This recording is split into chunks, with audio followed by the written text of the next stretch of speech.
Hello friends, आज हम बात करेंगे इंपॉर्टेंट और यूजफुल टॉपिक के बारे में। आज हम बात करेंगे हार्ट अटैक क्या होता है, ओवरव्यू करेंगे हार्ट अटैक का। ये टॉपिक का सेकंड पार्ट है। हमने ऑलरेडी पार्ट 1 में हार्ट अटैक का बेसिक क्या होता है, पैथोफिजियोलॉजी और किस तरह से हार्ट अटैक होता है उस बारे में चर्चा करी। आज हम हार्ट अटैक के कारण, उसके सिम्टम्स, उसके रिस्क फैक्टर्स पर बात करेंगे ताकि एक ओवरऑल ब्रीफ अंडरस्टैंडिंग डेवलप हो कि हार्ट अटैक होता क्या है और किस तरह की चीज़ होती है हार्ट अटैक। टॉपिक पर जाने से पहले जो लोग हमारे चैनल पर नए हैं उन्हें रिक्वेस्ट करेंगे कि चैनल को सब्सक्राइब करके हमें इंस्पायर और मोटिवेट करें और वीडियोस को ज़्यादा से ज़्यादा लाइक और शेयर करें ताकि ज़्यादातर लोगों की लाइफ सेव हो पाए और एक इंपॉर्टेंट और बेसिक अंडरस्टैंडिंग डेवलप लोगों में हो पाए।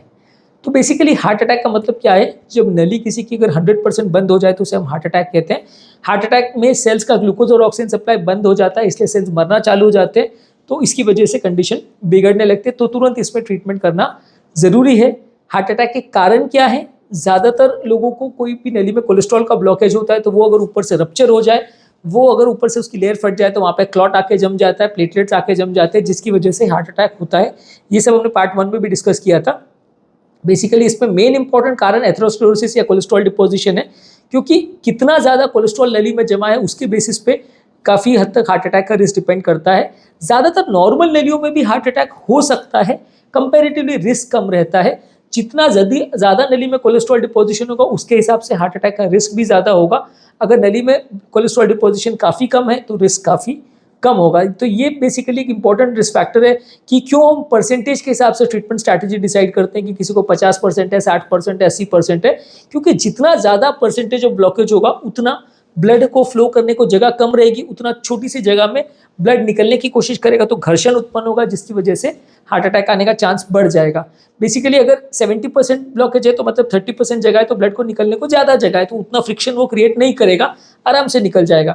वहीं आप पाइप को अगर दबाते चले जाओगे तो एक स्टेज ऐसा आएगा कि पहले तो आप पाइप को जब थोड़ा सा दबाते हो, गार्डन पाइप को, तो वो ब्लड जो पानी का फ्लो है वो थोड़ा बढ़ता है, फ्लो इंक्रीज होता है, उसकी स्पीड बढ़ती है। ज़्यादा दबाते जाते हैं तो उसकी स्पीड बढ़ते चली जाती है, जितना ज़्यादा दबाते जाओगे उतनी स्पीड बढ़ते जाएगी।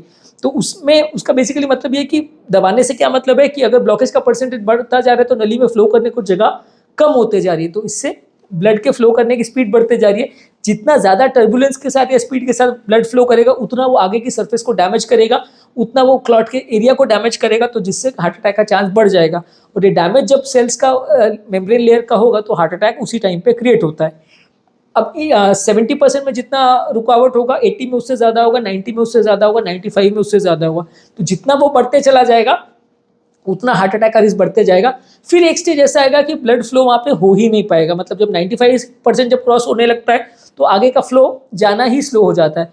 तो जब ये ब्लड शिथिल तरह से बहने लगता है या और स्लो हो जाता है या वहाँ से निकल ही नहीं पाता, तो उसमें जो ब्लड के क्लॉटिंग पार्टिकल्स है वो वहाँ बैठने चालू हो जाते हैं, तो हार्ट अटैक का रिस्क कई गुना बढ़ जाता है। उस समय क्या है कि वो 95-99% जब ब्लड फ्लो ऑक्लूड हो जाता है, फ्लो करने को जगह ही नहीं बचती है, तो उसके बाद आप 2-4 दिन 5 दिन भी वेट नहीं कर सकते, क्योंकि उसके बाद फिर हार्ट अटैक आने का रिस्क कई गुना बढ़ जाता है।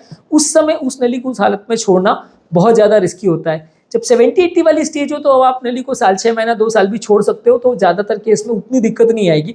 70 से नीचे वाले में तो हम ट्रीटमेंट करते ही नहीं है, 70 से आगे में ही हम ट्रीटमेंट करते हैं, क्योंकि जितना ज़्यादा रुकावट होगा उतना फ्लो कॉम्प्रोमाइज़ होगा, उतना हार्ट अटैक का रिस्क बढ़ेगा। 70 से कम परसेंट वाले ब्लॉकेज में यूजली उतना रिस्क नहीं होता, तो आप उसको ट्रीटमेंट करे बगैर भी छोड़ सकते हैं। पर 70 से ज़्यादा वाले ब्लॉकेज में यूजली रिस्क बढ़ते जाता है, तो वहाँ पे ट्रीटमेंट जल्दी रिकमेंडेड होता है। जितना ज़्यादा सिवियरिटी होती है उतना ज़्यादा हार्ट अटैक का रिस्क बढ़ते जाता है, उतना जल्दी ट्रीटमेंट करने की ज़रूरत होती है। इसके अलावा भी कुछ कारण हो सकते हैं कि जैसे नली में कई बार बगैर ब्लॉकेज भी क्लॉट आके जम जाए, बॉडी में टेंशन, स्ट्रेस, एंग्जाइटी हो जिसकी वजह से ब्लड सडनली गाढ़ा हो जाए और क्लॉट आ जाए, तो बिना ब्लॉकेज के हार्ट अटैक भी आ सकता है, लेकिन उसका चांसेस कंपेरेटिवली काफ़ी कम होगा, 1-2%, 5% होगा, बहुत ज़्यादा नहीं होगा। पर जितना ब्लॉकेज का परसेंटेज होगा उतना हार्ट अटैक का चांस ज़्यादा होगा। उसके अलावा कभी कभी कोरोनरी आर्टरी में स्पाज्म भी डेवलप हो सकता है, यानी नली सडनली चौंट जाए या सिकुड़ जाए, तो उसकी वजह से भी भले ब्लॉकेज नहीं था लेकिन नली का ब्लड फ्लो फिर भी कॉम्प्रोमाइज़ हो गया, क्योंकि नली की मसल ही अंदर आके दब गई, इसकी वजह से भी ब्लड फ्लो कॉम्प्रोमाइज़ हो सकता है। इसको प्रिंस मेटल एंजाइना बोलते हैं, और इसकी वजह से भी हार्ट अटैक डेवलप हो सकते हैं, क्योंकि ब्लड को फ्लो करने को फिर भी जगह नहीं है, तो वो क्लॉट कर सकता है। इसके अलावा कोई ड्रग अब्यूज़ की वजह से या कोई और कारणों की वजह से भी हार्ट अटैक ट्रिगर हो सकता है, जो ब्लड की बेसिकली क्लॉटिंग टेंडेंसी या ब्लड के फ्लो करने की टेंडेंसीज को थोड़ा चेंज करते हैं, तो उससे भी हार्ट अटैक हो सकता है। बहुत सारे रिस्क फैक्टर्स जैसे BP, sugar, cholesterol, family history, ये सारे चीज़ गवर्न करते हैं हार्ट अटैक के रिस्क को। इसके बारे में हम आगे बात करेंगे। सबसे पहले हार्ट अटैक के कॉमन साइंस क्या है। साइंस है कि दर्द होगा। ये दर्द इसलिए होता है क्योंकि जब नली बंद हो जाती है तो सेल्स में ऑक्सीजन सप्लाई, ग्लूकोज सप्लाई बंद हो जाता है, तो वहाँ पे lactic acid as a waste product बनने लगता है। ये लैक्टिक एसिड जो है आपके नर्व फाइबर्स को स्टिमुलेट करता है, जिसकी वजह से आपको वहाँ पे पेन होने लगता है। इसके अलावा व्यक्ति को सांस फूलने लगती है। सांस इसलिए फूलती है कि जब हार्ट में पेन चालू होता है, हार्ट का काम कॉम्प्रोमाइज हो जाता है, तो हार्ट एक तरह से स्टिफ हो जाता है, जिसकी वजह से वो जो ब्लड आगे पंप होना था वो पीछे लंग्स की तरफ भरने लग जाता है, जिसकी वजह से लंग्स में ऑक्सीजनेशन प्रॉपर नहीं हो पाता, तो सांस फूलने लगती है। इसके अलावा पेशेंट को कई बार बहुत सडनली सिस्टम चेंज होता है तो उल्टी जैसा लगता है, वॉमिट जैसा लगता है। इसके अलावा पेशेंट को बहुत ज़्यादा पसीना आता है, बहुत ज़्यादा चक्कर आते हैं, और कई बार ये पेन बिल्कुल ना हो और सिर्फ गले में, हाथ में, कंधे पर, इस तरह पे भी अलग अलग साइड्स पे भी पेन हो सकता है। कई बार पेशेंट को बहुत ज़्यादा सुस्ती या कमज़ोरी लगती है, कुछ काम नहीं कर पाता है।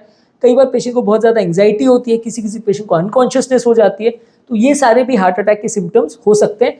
तो खाली पेन के भरोसे नहीं बैठना है, क्योंकि जो टिपिकल पेन जो हम सोचते हैं कि सीवियर लेफ्ट साइडेड पेन होना चाहिए, वो खाली 10-20% केसेस में ही देखने को मिलता है। बाकी बहुत सारे ऐसे केस होते हैं जिसमें वो पेन एटिपिकल सा होता है और उस जगह पे ना होके या तो होता ही नहीं है, और होता भी है तो दूसरी जगह पे होता है या बहुत कम इंटेंसिटी का होता है, जिसके बेसिस पे कई बार हार्ट अटैक की डायग्नोसिस मिस हो जाती है। बात करेंगे हार्ट अटैक के रिस्क फैक्टर्स क्या होते हैं। बेसिकली रिस्क फैक्टर्स को दो कैटेगरी में क्लासीफाई कर सकते हैं, मॉडिफाइबल रिस्क फैक्टर और non modifiable risk factor. Modifiable का मतलब जिसे हम चेंज कर सकते हैं, नॉन मॉडिफाइबल का मतलब है जिसे हम चेंज नहीं कर सकते हैं। मॉडिफाइबल से में आता है शुगर बहुत ज़्यादा होना, ब्लड प्रेशर बहुत ज़्यादा होना यानी डायबिटीज़, हाइपरटेंशन, कोलेस्ट्रॉल बहुत ज़्यादा होना जिसे डिस्लिपिडीमिया बोलते हैं, वजन बहुत ज़्यादा होना यानी ओबेसिटी, बैठे बैठे का जीवन जीना यानी सीडेंटरी लाइफस्टाइल होना।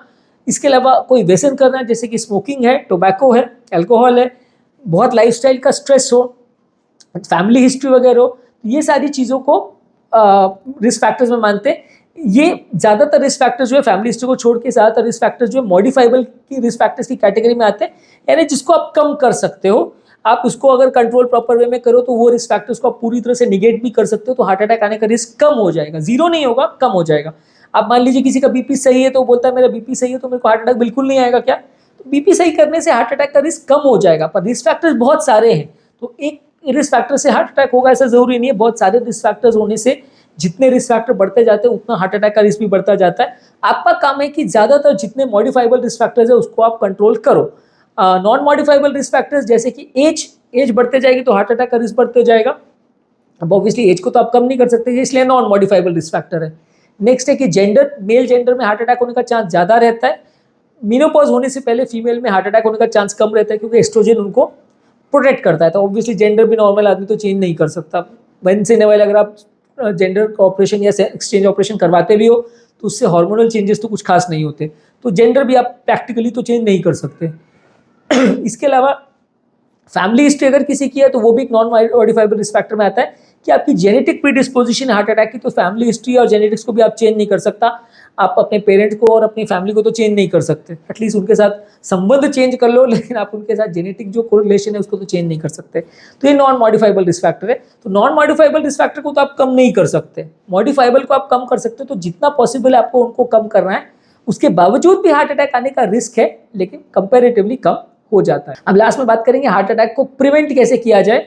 प्रिवेंट करने का मतलब यही है कि रिस्क को कम कैसे करेंगे। जो मॉडिफाइबल रिस्क फैक्टर्स है उनको अपने को कम करना है। बीपी ज़्यादा है तो बीपी को कम करो, शुगर ज़्यादा है तो शुगर को कम करो, वजन ज़्यादा है तो वजन को कम करो, अगर स्ट्रेस लाइफस्टाइल में है तो उसे कम करिए, स्मोकिंग करते तो उसको बंद करिए, टोबैको अगर यूज़ करते तो उसे बंद करिए, रेगुलर एक्सरसाइज कीजिए, फिजिकल एक्टिविटी रखिए, सीडेंटरी लाइफस्टाइल मत रखिए, बैठे बैठे का जीवन मत रखिए, वेट को प्रॉपरली मैनेज करिए, वजन बढ़ने मत दीजिए, सैचुरेटेड फैट्स को कम रखिए, ट्रांस फैट्स को कम रखिए, फ्रूट्स और वेजिटेबल्स को ज़्यादा खाइए, और प्रॉपर अच्छा जीवन अगर जीते, रेगुलर हेल्थ चेकअप्स वगैरह करवाते तो कंपेरेटिव रिस्क कम हो जाता है। गारंटी नहीं है कि आपको ये सब कंट्रोल करने से भी 100% रिस्क कम हो जाएगा और कभी हार्ट अटैक नहीं आएगा, लेकिन ये है कि रेगुलर हेल्थ चेकअप्स वगैरह आप करते हो तो ये रिस्क फैक्टर्स को आप जल्दी पकड़ सकते हो, जल्दी मैनेज कर सकते हो और हार्ट अटैक आने का रिस्क को कम कर सकते हो। ये सब चीज़ करने से रिस्क जीरो नहीं हो जाएगा, लेकिन एटलीस्ट 80-90% भी आपने अगर रिड्यूस कर लिया तो काफ़ी रिडक्शन माना जाएगा। तो उसको डेफिनेटली आपको फॉलो करना चाहिए। तो आज के टॉपिक में हमने बात करी कि आपको हार्ट अटैक के क्या कारण होते हैं, इसके रिस्क फैक्टर्स क्या होते हैं, कि हार्ट अटैक की बेसिक पैथोफिजियोलॉजी क्या होती है और कैसे हम इसको कम कर सकते हैं, इस बारे में बात की। सिम्टम्स पर भी हमने थोड़ी चर्चा करी। टॉपिक एंड करने से पहले जो लोग हमारे चैनल पे नए हैं उन्हें रिक्वेस्ट करूँगा कि चैनल को सब्सक्राइब करके हमें इंस्पायर और मोटिवेट करें। जो लोग हमारे चैनल पे हार्ट अटैक की इमरजेंसी मैनेजमेंट और हार्ट अटैक में तात्कालिक क्या करना चाहिए, हार्ट अटैक का प्रिवेंशन कैसे करना चाहिए, हार्ट अटैक का कंट्रोल कैसा करना चाहिए और स्टेंट्स वगैरह के बारे में वीडियोस देखना चाहते हैं तो बहुत सारी इस तरह की प्लेलिस्ट अवेलेबल है, आप उसे चेकआउट करिए। हार्ट अटैक का पूरा प्लेलिस्ट है, उसे आप चेकआउट करिए। हार्ट के पेन और मसल पेन में क्या डिफरेंस होता है वो भी पूरा प्लेलिस्ट अवेलेबल है, तो आप उसे देखेंगे तो आपको काफ़ी सीखने को मिलेगा। इंपॉर्टेंट वीडियोस का लिंक मैं आई बटन में और डिस्क्रिप्शन बॉक्स में छोड़ दे रहा हूँ, आप उसे डेफिनेटली चेकआउट करें तो आपको हार्ट अटैक के बारे में काफ़ी जानने को मिलेगा।